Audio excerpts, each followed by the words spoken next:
Porque quiero que sepan qué gran lucha tengo por ustedes y por los que están en la Odisea, y por todos los que no me han visto en persona. Espero que con esto sean alentados sus corazones y unidos en amor alcancen todas las riquezas que proceden de una plena seguridad de comprensión, resultando en un verdadero conocimiento del misterio de Dios, es decir, de Cristo, en quien están escondidos todos los tesoros de la sabiduría y del conocimiento. Esto lo digo para que nadie los engañe con razonamientos persuasivos, porque aunque estoy ausente en el cuerpo, sin embargo estoy con ustedes en espíritu, regocijándome al ver su buena disciplina y la estabilidad de la fe de ustedes en Cristo. Señor, te rogamos que a través de tu espíritu, por tu buena voluntad, en tu gracia y en tu bondad, Señor, nos transformes a través de tu palabra. Que nuestros oídos estén atentos y nuestros corazones estén listos, Señor, para recibir lo que tú tienes para nosotros. Te lo pedimos en el nombre de Jesús. Amén. Pueden tomar sus lugares.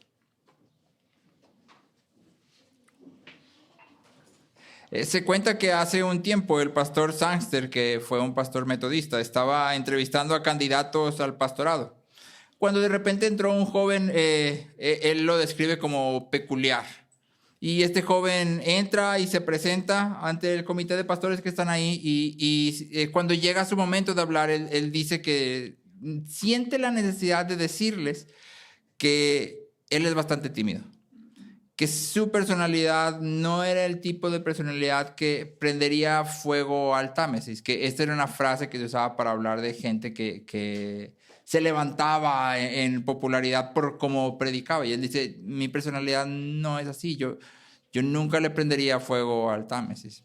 Y entonces el doctor Sangster le contesta, mi querido hermano, no me interesa saber si podrías prender fuego al Támesis. Lo que quiero saber es esto. Si te tomara por el cuello ahora y te arrojara al Támesis, ¿burbujearía? Es decir, lo que el doctor Sangster está buscando aquí es aquello que vemos en Pablo en esta porción. Pasión, celo. No me interesa si puedes revolucionar la ciudad. Lo que yo quiero saber es si tú estás apasionado. En esta porción, Pablo termina de hablar de él mismo. No sé si notaste que a partir del capítulo 1, versículo 24, Pablo comienza a hablar en primera persona, habla de él, de su ministerio. Y aquí él cierra a hablar de él. Y es una frase, es una porción importante. Porque terminando esto, Pablo va a empezar a abordar ahora sí el tema de la carta. Sin embargo, se toma el tiempo para describir quién es él. Pero más que describir quién es él, nos abre su corazón. Pablo nos deja ver qué es lo que está pasando dentro de él.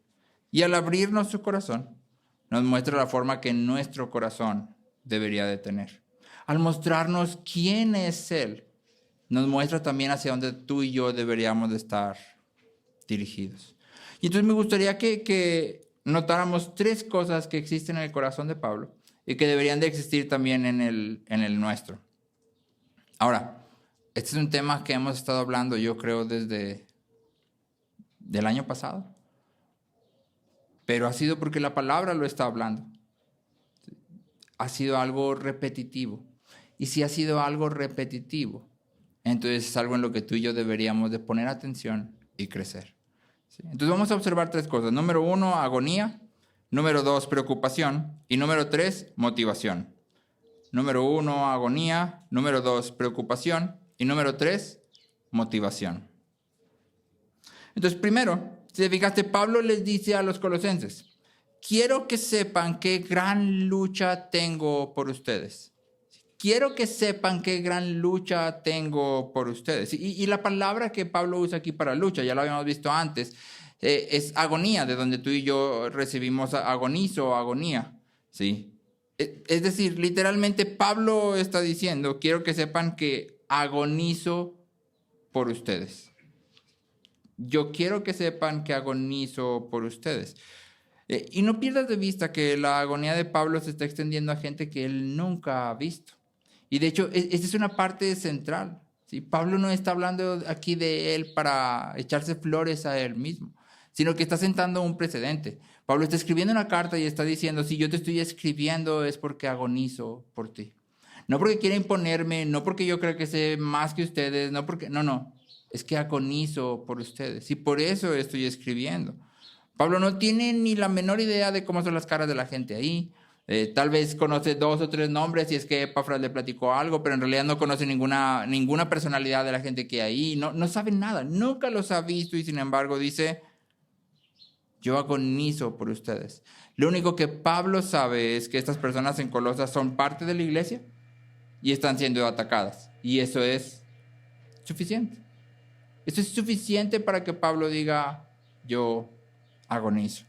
Ahora, esto no es una exageración. Es decir, Pablo realmente agoniza por la iglesia y esto presenta para nosotros una pregunta importante. ¿Quién de aquí puede decir que agoniza por la iglesia? Y empieza en círculos concéntricos. Empieza con los que tienes a tu alrededor. Y luego extiende hacia las iglesias más allá, a la gente que ni siquiera nunca has visto. ¿Quién de nosotros puede decir que realmente agoniza por la iglesia? Primero tendríamos que definir qué es agonizar. ¿A qué se refiere Pablo cuando habla de agonizar? Y entonces vamos a considerar por un momento la vida de Pablo para tratar de discernir. Cuando Pablo dice agonizo por ustedes, ¿a qué se refiere? Y luego entonces ya podemos responder la pregunta, ¿estoy yo agonizando por la iglesia? Sí. Entonces, vamos a tratar de ver algunas facetas de la vida de Pablo. Primero, recuerda que esta carta está escrita ¿desde dónde? Desde la prisión. ¿Dónde está Pablo? En prisión. ¿Por qué está en prisión? Por predicar el evangelio. Pablo está en prisión por predicar el evangelio y estando en prisión se toma el tiempo para escribir. Y entonces, para Pablo, primero, agonizar significa renunciar a su libertad. Para Pablo, agonizar significa renunciar a su libertad. Estar dispuesto a dejarla por un lado. Pero no nada más es que renuncie a su libertad, sino que siempre que Pablo está en libertad, esa libertad tiene un sentido específico, tiene una dirección específica. Por ejemplo, en 2 de Corintios, capítulo 1, versículo 8, leemos esto. Porque no queremos que ignoren, hermanos, acerca de nuestra aflicción sufrida en Asia, porque fuimos abrumados sobremanera, más allá de nuestras fuerzas, de modo que hasta perdimos la esperanza de salir con vida. Nota la intensidad. Pablo es una persona que ya ha descrito, lo han azotado, lo han apedreado, lo han perseguido. ¿Sí? Y sin embargo aquí te dice, en este viaje fuimos llevados más allá de nuestras fuerzas, de manera que ya ni siquiera teníamos esperanza de vivir. La agonía que Pablo está experimentando no es ligera, no es fácil de llevar, ni siquiera es pasajera, temporal, como si fuera, bueno, ya se acabó el viaje, ya se acabó la agonía, porque después leemos en 2 Corintios 11, Pablo dice que él ha servido a Cristo en trabajos y fatigas, en muchas noches de desvelo, en hambre y sed, con frecuencia sin comida, en frío y desnudez. Además de tales cosas externas, está sobre mí la presión cotidiana de la preocupación por todas las iglesias. ¿Te fijaste? La presión cotidiana de la preocupación por todas las iglesias. ¿Quién es débil sin que yo sea débil? ¿A quién se le hace pecar sin que yo no me preocupe intensamente? Y entonces imagínate a un Pablo que ha viajado varias veces y ¿qué te gusta? Que haya 6, 7 iglesias que ha plantado para este punto. Y que él diga, ¿a quién se le hace pecar? Y yo no me preocupe intensamente. ¿Cuántas de las gentes dentro de la iglesia pecaban tú? ¿Cuántas crees tú que pecaban? Todas, ¿no? Pero además de que todas pecaban, como el cristianismo apenas estaba creciendo, había muchas versiones falsas del cristianismo, no muy diferente a hoy. Y entonces imagínate cuánta gente estaba siendo jalada y arrastrada por cosas que se parecían al cristianismo, pero no eran.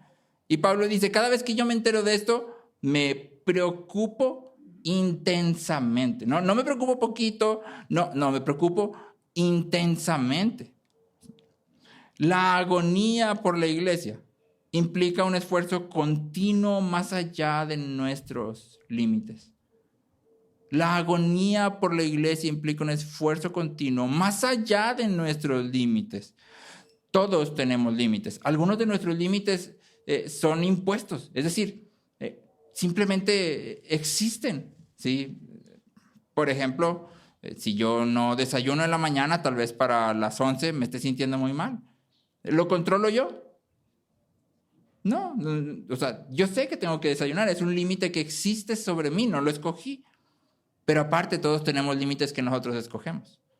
¿Sí? Como, no, eso yo ya no lo hago. ¿Sí? No, es que yo máxima hora que veo a alguien 7 de la noche porque a las 10 me tengo que dormir. No, es que ya si tú me hablas a las 11 ya estoy bien desvelado, yo ya ni pienso, ya no te puedo atender. No.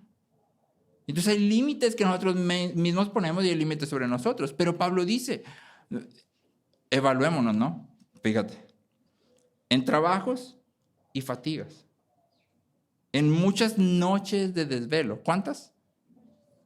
Muchas. En hambre y sed. Con frecuencia sin comida. O sea, es decir, no solo tengo hambre, sino aparte no tengo que comer. No tengo que comer. En frío y desnudez. Pablo está extendiéndose más allá de sus límites. ¿Por qué? Porque agoniza por la iglesia. Agoniza por la iglesia. Pero sobre todas las cosas, Pablo hace mucho énfasis en la oración como el lugar donde la verdadera agonía se manifiesta. En el capítulo 4 de Colosenses leemos que Epafras envía saludos. Y luego Pablo dice esto de Epafras: siempre esforzándose, agonizando, esa es la palabra, siempre esforzándose, siempre agonizando intensamente a favor de ustedes en sus oraciones.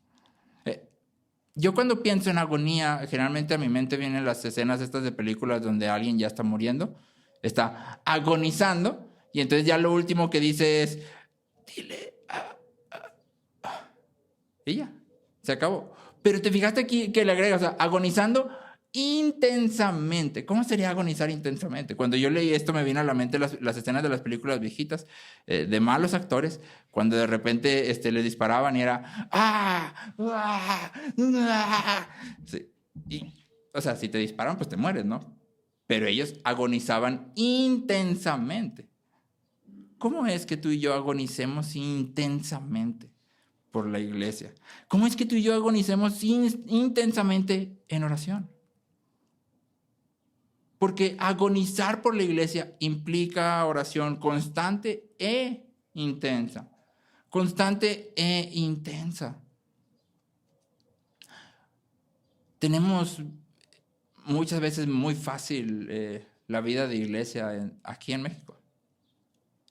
Y creemos que todo el mundo la tiene igual que nosotros. Y creemos que todos están igual que nosotros y que ir a la iglesia es una cuestión de decir, hoy sí quiero ir. Y si puedo, pues voy. Sí. Ay, este domingo me sentí mal. No voy a ir a la iglesia. Sí. Ay, es que este domingo ya se me hizo bien tarde, me quedé dormido. No, pues ya me conecto. Y te pregunto, ¿será eso agonizar por la iglesia? ¿Reflejará eso lo mismo que estamos viendo aquí en Pablo? Ahora, también seamos realistas, porque cuando yo leo esto de Pablo, yo pienso, bueno, pues Pablo no tenía ni esposa, ni hijos, ni hijas. Es más, ni casa que limpiar, ni perro, ni nada. O sea, ¿cuáles eran sus preocupaciones? Seguro la vida no le sabía nada y tenía que buscar preocupaciones, por eso anda él todo preocupado por la iglesia. Pero yo tengo las mías. O sea, Pablo, tú todavía quieres que a mis preocupaciones yo le agregué todavía las preocupaciones de la iglesia. Imagínate que tú y yo dijéramos, ¿quién de los que está aquí no peque? Yo me preocupo intensamente. ¿Cómo viviríamos? Preocupados intensamente todo el tiempo, ¿no? Todo el tiempo estaríamos intensamente agonizando. Y sin embargo, eso es lo que está aquí. ¿Sí? ¿Por qué? ¿Por qué deberíamos agonizar por la iglesia? ¿Por qué deberíamos, aparte de todas nuestras preocupaciones que ya existen, que son muchas?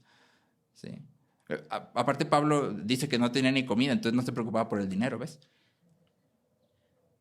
Pero ¿por qué deberíamos agregarle todavía agonía a una vida que ya tiene preocupaciones? Bueno, en Hechos 20-28, Pablo está hablando con los ancianos de Éfeso y les dice, tengan cuidado de sí mismos y de toda la congregación, en medio de la cual el Espíritu Santo les ha hecho obispos, para pastorear la iglesia de Dios, la cual Él compró con su propia sangre. La cual Él compró con su propia sangre. ¿Qué tan valiosa es la iglesia?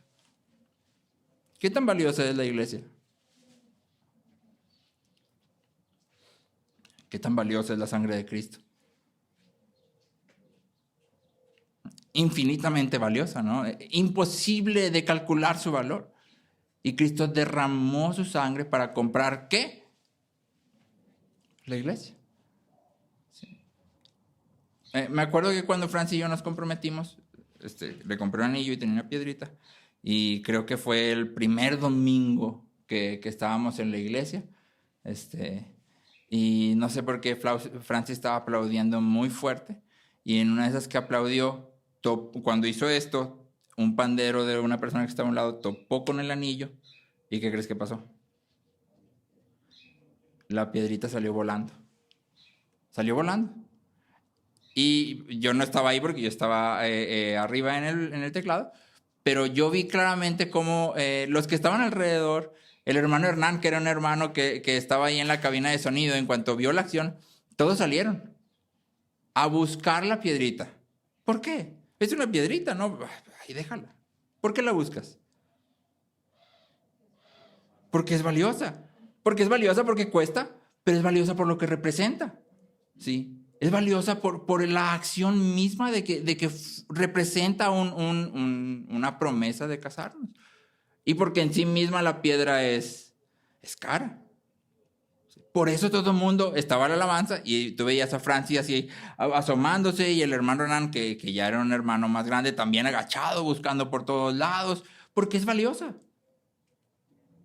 Ok, ¿qué tan valiosa es la iglesia? Bueno, vale la sangre de Cristo. ¿Qué tanto deberíamos de esforzarnos y agonizar por ella?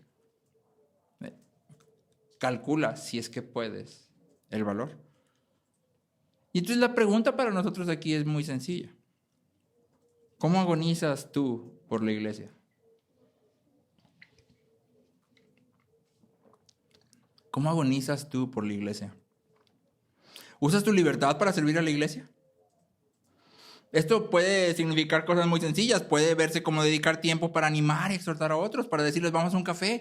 Y no tienes que llevar tu estudio de la Biblia con tu comentario reformado del nuevo y tu bibliota y un cuaderno. Y no. Siéntate en el café y platica. ¿Sí? Estoy maravillado de lo que Dios ha hecho. ¿Sí? Tú cuéntame, ¿cómo estás? Esta semana en mi devocional, que hago todos los días, porque siempre hago un devocional, porque sé que necesito la palabra de Dios, leí esto y fue como, ya lo había leído, pero cobró vida. No necesitas nada más. Puede verse tan sencillo como usar nuestro tiempo para leer y estudiar a profundidad, para estudiar otra cosa. Hay una persona aquí que está estudiando consejería y alguna vez le preguntamos, oye, ¿ya estás lista para dar consejería? Y su respuesta fue, no, yo no voy a dar consejería. Estoy estudiando porque la iglesia lo necesita. Pero mi intención no es ser consejero. ¿Qué haces tú con tu tiempo libre? Puede verse como dar dinero. Acuérdate, agonía implica más allá de tus límites y entonces tal vez esto puede verse como dar más de lo que normalmente das a fin de soportar la obra y aquellos que laboran en ella. Puede verse como abrir nuestras casas para que otros puedan descansar. Puede verse de muchas maneras, pero la pregunta es, ¿estás usando tu libertad para agonizar por la iglesia? Todo esto claramente implica que al usar nuestra libertad, estamos renunciando a ella, igual que Pablo. ¿Sí? Porque cuando yo digo voy a abrir mi casa para que la gente venga y esté aquí, pues estoy renunciando a mi libertad de andar en mi casa en playeras de mangas y short de pijama. No voy a poder andar así, ¿sí? Todo despeinado y sin bañar. Me voy a tener que bañar, me voy a tener que peinar, voy a tener que... Y estoy entonces renunciando a mi libertad, ¿sí? Voy a dar más a la iglesia.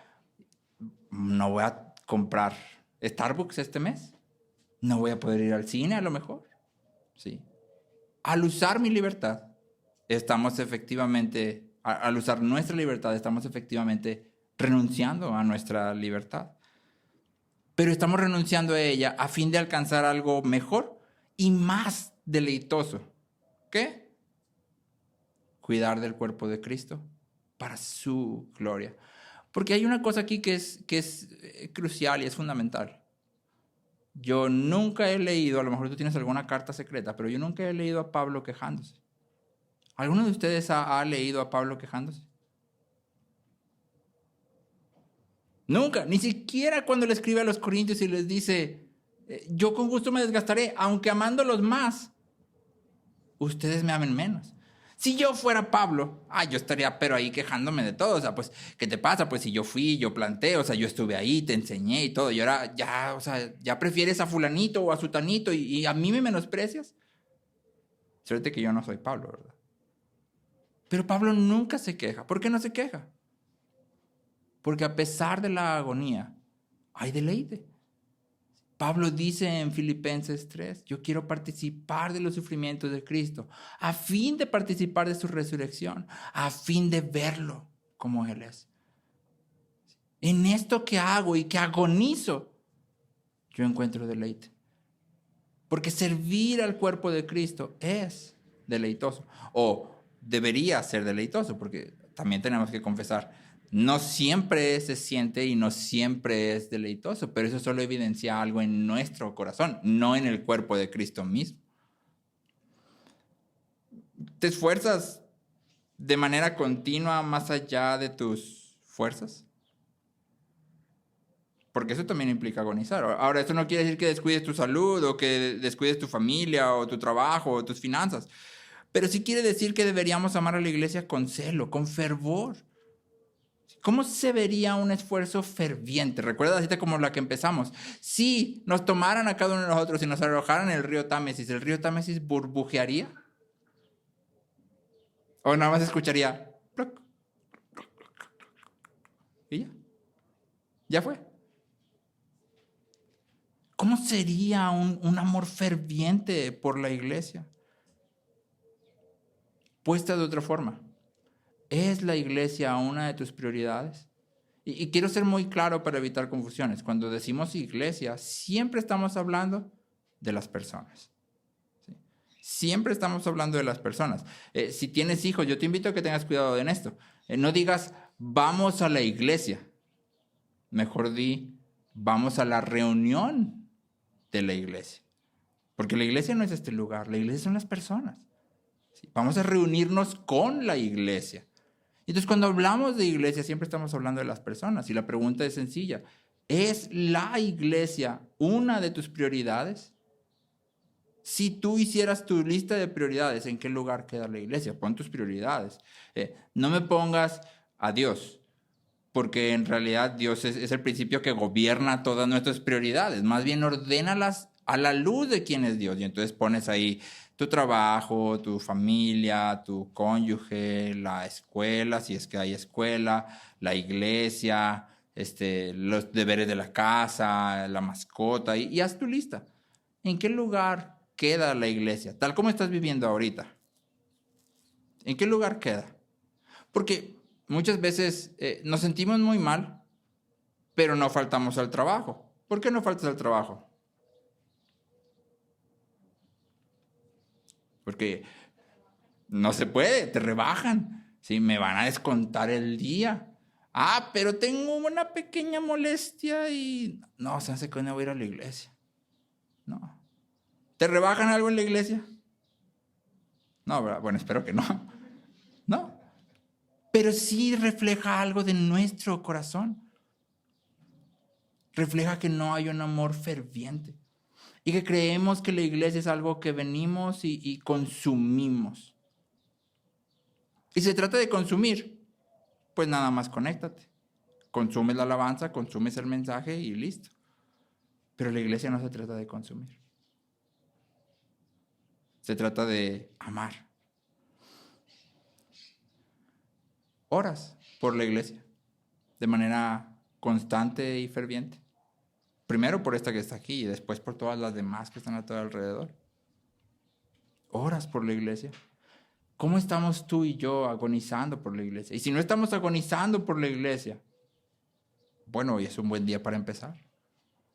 Pidamos perdón a Dios y comencemos a cultivar eso.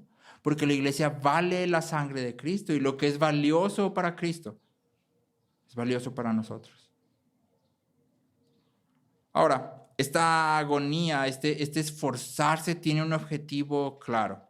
Dice Pablo en el versículo 2, espero que con esto sean alentados sus corazones y unidos en amor alcancen todas las riquezas que proceden de una plena seguridad de comprensión, resultando en un verdadero conocimiento del misterio de Dios, es decir, de Cristo, en quien están escondidos todos los tesoros de la sabiduría y del conocimiento. Ahora, eso que está medio reborujado, pero podríamos resumir esto así. Mediante su agonía, Pablo quiere que los colosenses sean consolados en unidad, en amor, a fin de que lleguen a entendimiento y convicción de Cristo. ¿Sí? A través de su agonía, Pablo quiere que los colosenses sean consolados en unidad, en amor, a fin de que lleguen a entendimiento y convicción de Cristo. Ese es el objetivo de la agonía, ¿no? No es una agonía a lo loco, nomás me desgasto ahí. No, hay un objetivo, ¿sí? Y vamos a tratar de notar este camino y vamos a hacerlo hacia atrás, porque el caminito que Pablo pinta es consuelo o fortaleza, ¿sí? Aliento, en la unidad que lleva a entendimiento y convicción. Es decir, la meta, el último donde queremos llegar es a entendimiento y convicción. Ese es el resultado final. A través de mi agonía yo quiero que ustedes lleguen hasta entendimiento y convicción. ¿Sí? ¿A qué se refiere Pablo cuando habla de seguridad de comprensión y entendimiento? O en esta versión dice resultando en un verdadero conocimiento. ¿A qué se refiere Pablo con esas dos ideas? Seguridad de comprensión y verdadero conocimiento. Estas dos ideas están entrelazadas, pero hay una diferencia entre ellas. En la primera, en la idea de comprensión, estamos hablando de entender. De entender. ¿Entender qué? ¿Quién es Cristo? La obra de Cristo. ¿Sí? Es decir, aquí estamos hablando de profundizar en Cristo mismo, en quién es Él, en su obra. Estamos hablando de doctrina.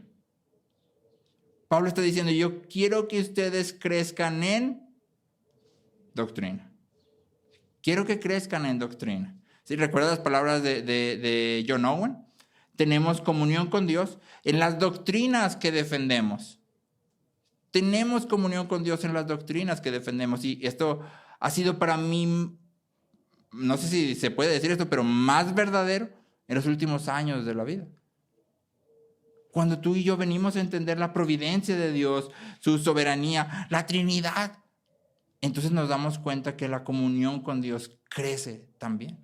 Y entonces Pablo dice, yo quiero que ustedes crezcan en entendimiento, en doctrina, pero no nada más eso, o sea, no se trata de que llenen la cabeza de información, porque no sé si has conocido a personas que saben mucho, pero viven poco. Tienen la cabeza, como dijo John Stott de Renacuajo, una cabeza grandota, pero todo el demás cuerpo es pequeñito. Y no se trata de eso. Pablo dice, yo quiero que ustedes lleguen a seguridad de comprensión que lleve a verdadero conocimiento. ¿Sí? Es decir, este verdadero conocimiento, pudiéramos traducirlo con la palabra convicción. El verdadero conocimiento es aquel que transforma nuestra mente, nuestros afectos y nuestra voluntad. Es aquel que transforma cómo pensamos, lo que deseamos y entonces lo que decidimos. Ese es el verdadero conocimiento. Ahora, es importante hacer énfasis aquí. La palabra de Dios expone a Cristo a nuestras mentes a fin de que nuestros corazones lo deseen. La palabra de Dios expone a Cristo a nuestras mentes a fin de que nuestros corazones le deseen. Y eso significa que cuando tú y yo vamos a la Biblia, no vamos preguntando primeramente, ¿dónde estoy yo aquí? A ver, ¿qué tengo que yo obedecer? ¿Qué promesa Dios tiene aquí para mí? No. Yo voy a la Biblia y ¿a quién quiero ver? A Cristo. Yo quiero ver a Cristo. ¿Sí? Hoy en la mañana escuchaba un pastor hablando acerca de la porción donde Pedro le dice a Jesús que si puede ir hacia donde él está y luego comienza a caminar en el agua y luego de repente se hunde, ¿recuerdas?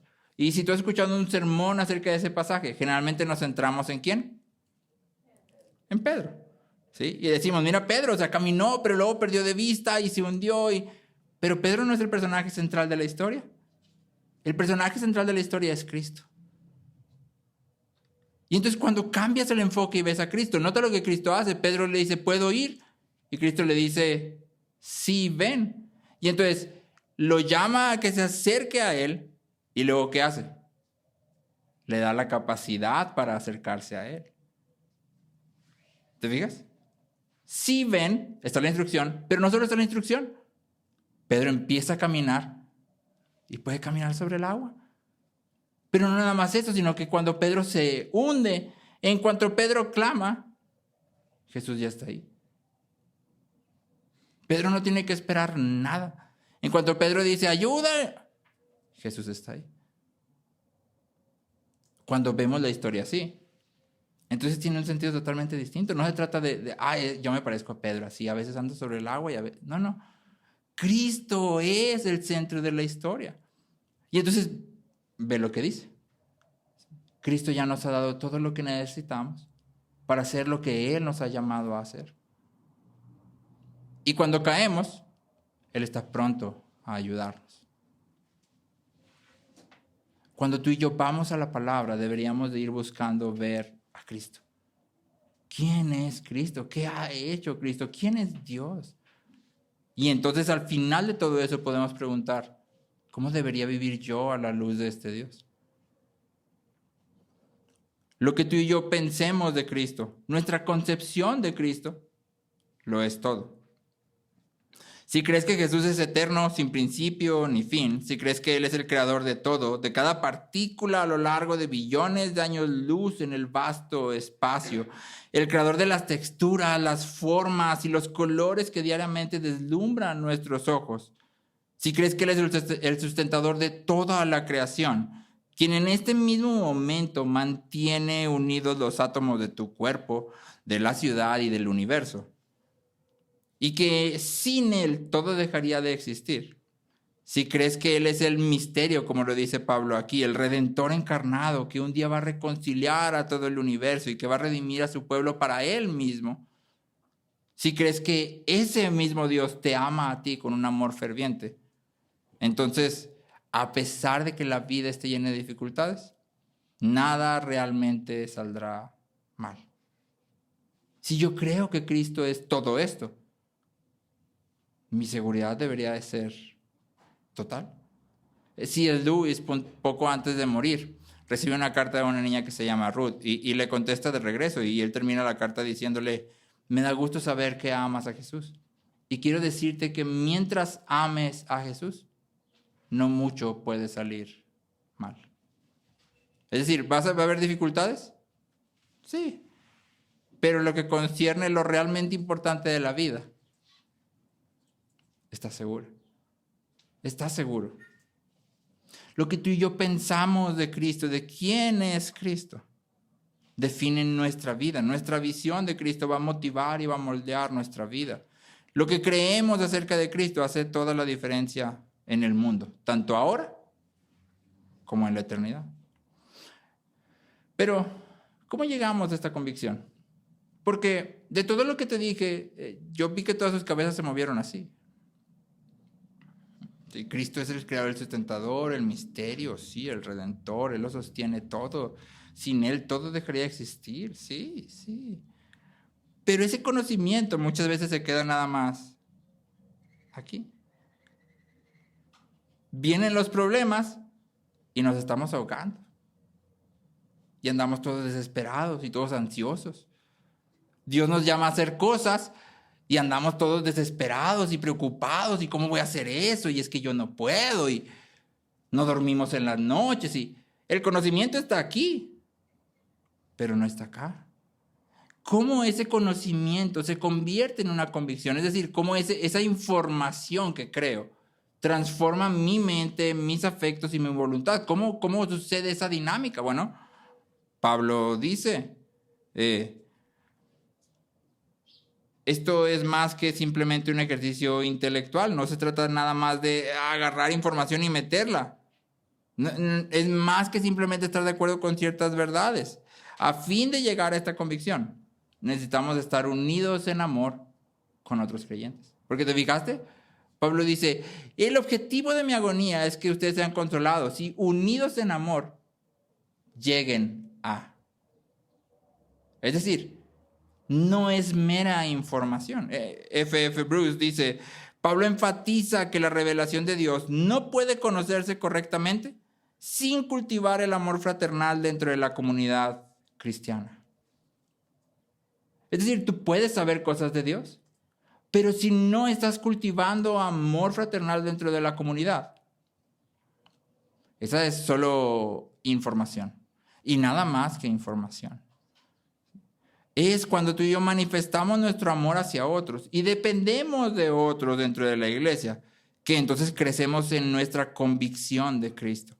Es entonces que el proceso intelectual se convierte en algo más que simplemente intelectual. Somos llevados a comprender el misterio de Cristo cuando estamos acompañados de amor por Él y por otros creyentes.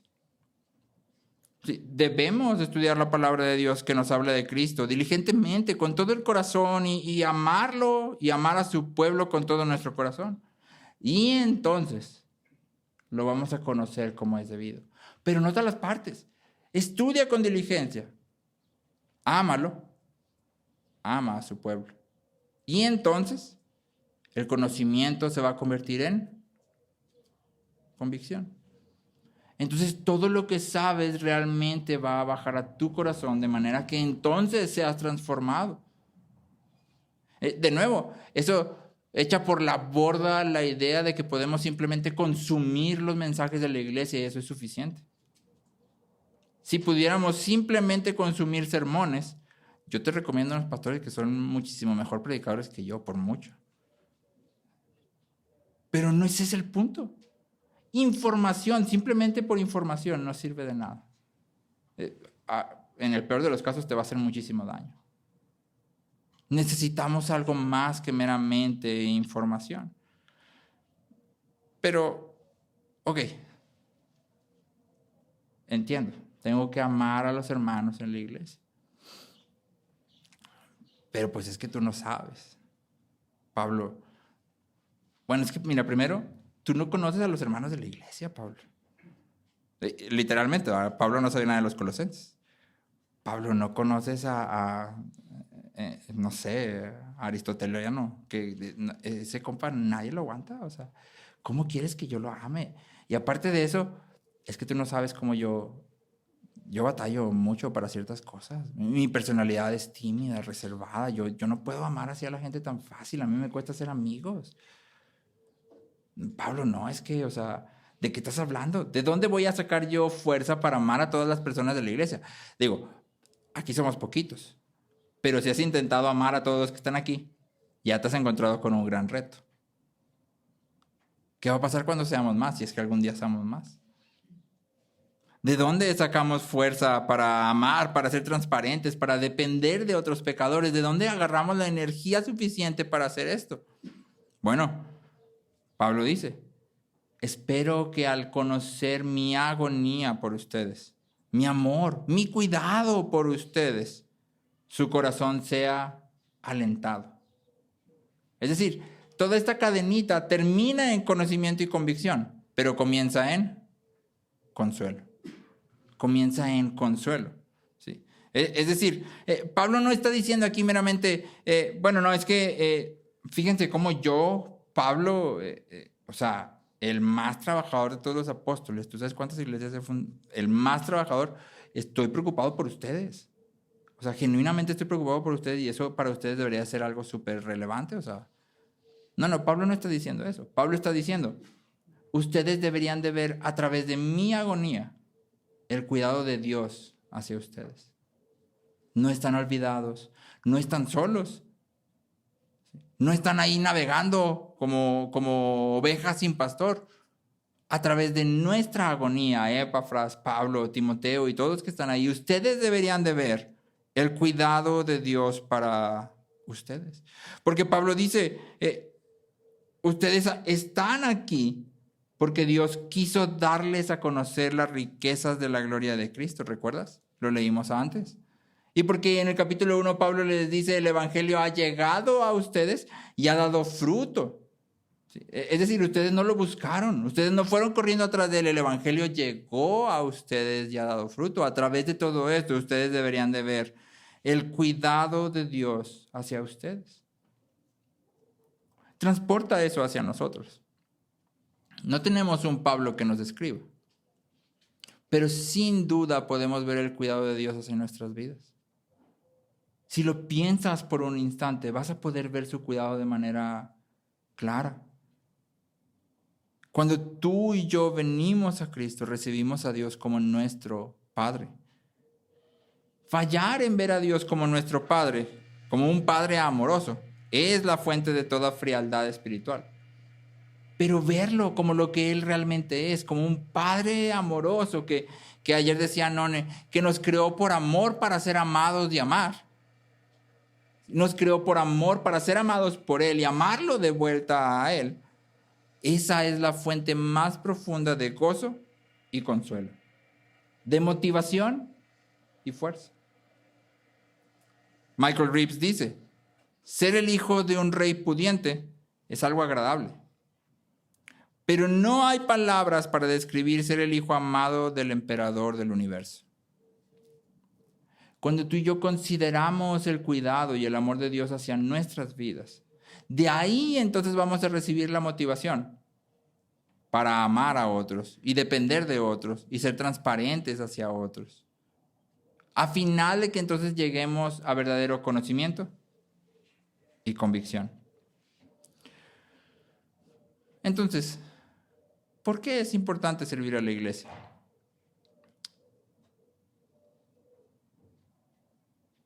¿Quién de aquí necesita parecerse más a Cristo?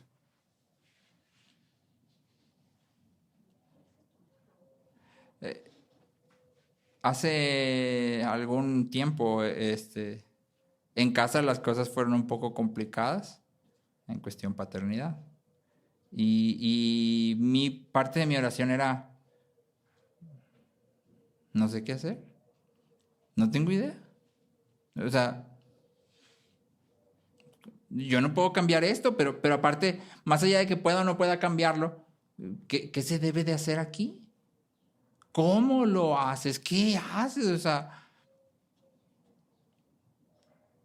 y entonces muchas veces enfrascados en nuestro problema, creemos que lo que necesitamos primero es resolver nuestro problema. Pero si yo quiero parecerme más a Cristo, es decir, quiero crecer en conocimiento y convicción, ¿a dónde tengo que ir? A la iglesia. A servir a la iglesia. Entonces, cuando tú y yo colocamos la iglesia como una de nuestras prioridades, no es que estamos ignorando todo lo demás, es que estamos diciendo, ¿sabes qué? Yo necesito crecer en parecerme a Cristo porque mis hijos me necesitan, porque mi esposo me necesita, porque mi esposa me necesita, porque mi trabajo requiere que yo refleje a Cristo, porque Dios requiere que yo refleje a Cristo. Y entonces yo vengo a la iglesia y sirvo a la iglesia y dependo de la iglesia a fin de entonces ser lanzado a la paternidad con conocimiento y convicción, siendo consolados, porque si tienes hijos, sabes que la paternidad es difícil. Si trabajas y necesitas parecerte más a Cristo, que todos necesitamos, ¿a dónde vas? A la iglesia. Y entonces cuando tú y yo colocamos la iglesia en el lugar que le corresponde, no significa ignorar todo lo demás, sino que significa que entiendo que para hacer todo lo demás bien, necesito ser transformado. Y el lugar donde primeramente soy transformado es en la comunión de la iglesia. Es en medio del amor de la iglesia que crecemos en nuestra semejanza a Cristo. Y si necesitas parecerte más a Cristo, entonces necesitas permanecer en la comunión de la iglesia. Ahora finalmente Pablo habla sobre el por qué escribe todo esto. Y lo expresa en dos ideas que penden de un concepto importante, ¿sí? De una realidad importante. Por un lado, Pablo dice, mi intención es que nadie los engañe con razonamientos persuasivos. Esta idea de razonamientos persuasivos puede traducirse como razonamientos ingeniosos, con palabras seductoras. Una versión de la Biblia lo traduce como palabras bonitas pero falsas. Sí, Pablo está diciendo, les escribo porque no quiero que sean engañadas con estas palabras bonitas pero falsas. Nota importante, somos engañados porque queremos ser engañados. Pablo le dice a Timoteo, en los últimos tiempos vendrán hombres que tendrán comezón de escuchar lo que ellos quieren. Y van a buscar quien les predique lo que ellos quieren. No somos engañados en principio porque el argumento sea súper persuasivo y el compa sea un orador excelente. Somos engañados porque nos está diciendo lo que queremos escuchar. Y entonces Pablo une esta realidad. No quiero que sean engañados, pero aparte tengo esta confianza porque del otro lado les dice, yo he visto la estabilidad y la disciplina de su fe. Y eso me trae gozo. Es decir, no quiero que sean engañados y veo la realidad de su fe, disciplina y estabilidad. ¿Te fijaste? No es nuestro tema hoy, pero valdría la pena examinar nuestra fe para ver si es disciplinada y estable. ¿Qué es una fe disciplinada? ¿Qué significa una fe estable? Porque eso es lo que dice Pablo, a mí me trae gozo ver esto de ustedes. Pero estas dos ideas penden de una cosa importante. Y es que Pablo dice, aunque estoy ausente en cuerpo, estoy con ustedes en espíritu. Pablo no está hablando de una experiencia sobrenatural en la que él viaja en el mundo. No, lo que está diciendo es, ustedes y yo estamos unidos en Cristo. Estamos unidos en Cristo. Y por lo tanto, ustedes son importantes para mí. Y por lo tanto, me preocupo por ustedes. Sí, mi preocupación es que ustedes sean alentados y unidos en amor, lleguen a conocimiento y convicción. Y agonizo por ustedes, porque hemos sido unidos en Cristo. Ahora, estamos llegando al final del autorretrato de Pablo. A partir del capítulo 1, versículo 24, Pablo empieza a hablar de quién es él. Y de nuevo, es una parte importante. Porque Pablo le está escribiendo a gente que nunca lo ha visto. Y entonces Pablo se presenta en estos versículos a fin de que lo que sigue no solo sea un argumento persuasivo, sino que nazca de un amor que los colosenses puedan percibir. Un autor dice, aquel que quiere encender otro corazón debe de traer consigo más que argumentos persuasivos. Debe de traer un corazón encendido. Eso es lo que Pablo está haciendo. Pablo no está diciendo, mira, te voy a explicar teológicamente por qué estás erróneo. No. Lo primero que yo quiero que sepas es que yo te amo. Agonizo por ti. Me preocupo por ti. Pero lo que es muy relevante en esta sección es que Pablo no identifica ni su vida ni su ministerio con base en sus logros. Pablo identifica vida y ministerio dentro del plan de Dios. Es decir, cuando tú y yo regresamos, y si regresas al versículo 24, ¿quién es Pablo? Si recuerdas, Pablo se presentó como un esclavo de Cristo y luego como un esclavo de la iglesia. Pablo define su vida y su ministerio dentro del plan de Dios. Y luego escribe desde la prisión y considerando toda su agonía por la iglesia. Pablo no encuentra su identidad y su valor en sus logros, ni en las experiencias únicas que pudo haber vivido en sus viajes, porque ciertamente tuvo experiencias únicas. Pero nada de eso aparece aquí, ¿verdad que no? Nada. Pablo encuentra su identidad y su significado en su participación de la obra de Dios. Nuestra identidad y nuestro significado están exactamente en el mismo lugar. Nuestra identidad y nuestro significado se encuentran en nuestra participación dentro de la obra de Dios. ¿Qué está haciendo Dios hoy? Edificando su iglesia. ¿Qué deberíamos hacer tú y yo? edificar su iglesia. Ahí está nuestra identidad y nuestro valor. No importa si la edificas como un maestro constructor o la edificas como el compa que riega las plantas. No importa si haces una o la otra, no importa si tu labor se ve increíble o nadie la ve. Lo que importa es que estás participando de la obra de Dios. Nota las palabras. Participando de la obra de Dios. O sea, Dios está obrando y luego te invita a ti a participar. Para todos los que han estado en la escuela, si alguna vez te tocó hacer equipo con personas que tú considerabas no calificadas o no listas, ¿qué pensabas cuando te decían? Equipo fulanito, manganito y tutanito. Y tú eras el único que le sabía la materia. ¿Qué decías? No, voy a hacer todo yo solo. Voy a batallar. Profe, no me puede cambiar de equipo, profe. No, es que mire que no trabajan. Pero luego nota lo que Dios hace. ¿Quién de nosotros está calificado para trabajar con Dios? Para participar en la obra que Dios está haciendo. ¿Quién? Que Dios diga, no, ponme de equipo a ese y a ese. No, eso sí le saben, pónmelos de equipo. ¿Quién? Nadie. Y sin embargo, Dios nos invita a participar de su obra. Como sus hijos nos invita a participar. ¿Qué tan valiosa es tu vida?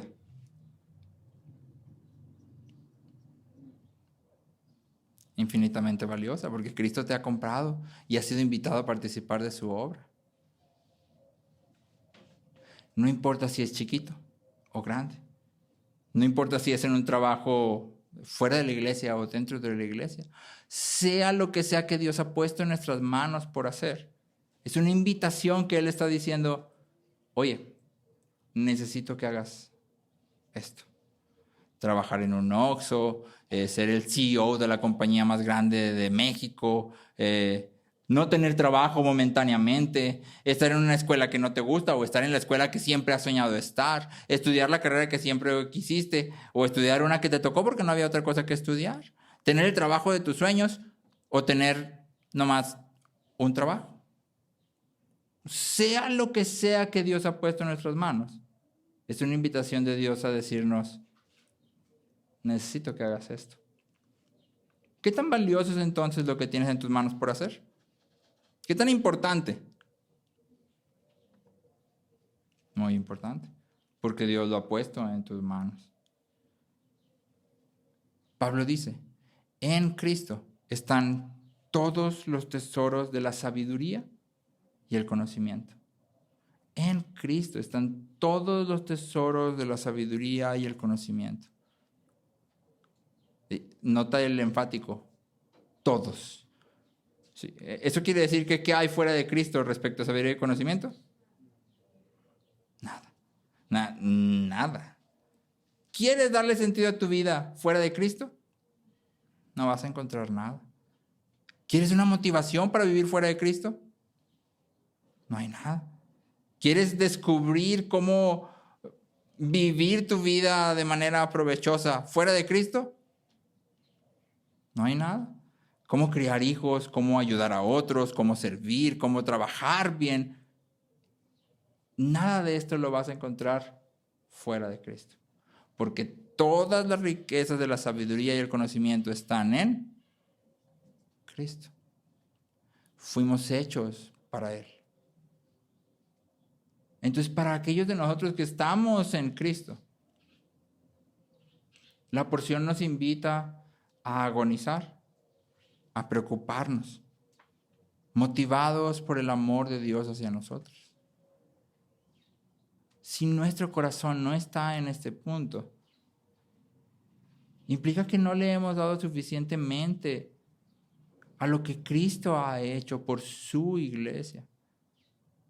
Y que estamos hasta cierto punto envueltos en nosotros mismos, como Agustín y Lutero le decían, encorvados en nosotros mismos, viéndonos solo a nosotros mismos.